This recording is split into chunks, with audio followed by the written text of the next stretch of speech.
کس بسم اللہ الرحمن الرحیم۔ میں اپنے تمام آزاد کشمیر کی تنظیموں سے مخاطب ہوں، جس میں ڈویژن ہے، ڈسٹرکٹ ہے، تحصیل ہے، حلقہ ہے کہ وہ 28 ستمبر کا جو جلسہ پنڈی میں ہو رہا ہے، جس کے لیے خان صاحب نے کال دی ہوئی ہے، اس میں آزاد کشمیر بھر سے جو ہمارے تنظیم کے ساتھی ہیں وہ قافلوں کی شکل میں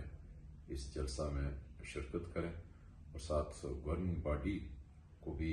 یہ ہدایت جاری کرتا ہوں کہ وہ بھی اپنے علاقوں سے جو ہے وہ قافلے لے آئیں، چونکہ راولپنڈی کا جلسہ جو ہے یہ بڑا اہم جلسہ ہے، جس کے لیے خان صاحب نے فوری یہاں پروگرام رکھا ہے۔ تو اس سلسلے میں جو ہمارے آزاد کشمیر کے لوگ راولپنڈی اور اسلام آباد میں بستے ہیں، ان کو بھی یہ میں کہتا ہوں کہ وہ اس جلسے میں ہر صورت شرکت فرمائیں، لیکن ساتھ میں نے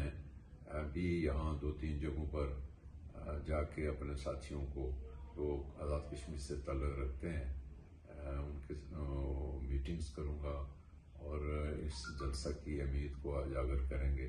کہ وہ لازمی اس جلسے میں شرکت کریں۔ خان صاحب کی ہر کال پہ ہمیں لبیک کرنا ہے۔ تو میں سمجھتا ہوں کہ ہم آزاد کشمیر کے تمام جتنے بھی عہدیداران ہیں، ان کی ذمہ داری بنتی ہے کہ وہ اس جلسے کو کامیاب کریں۔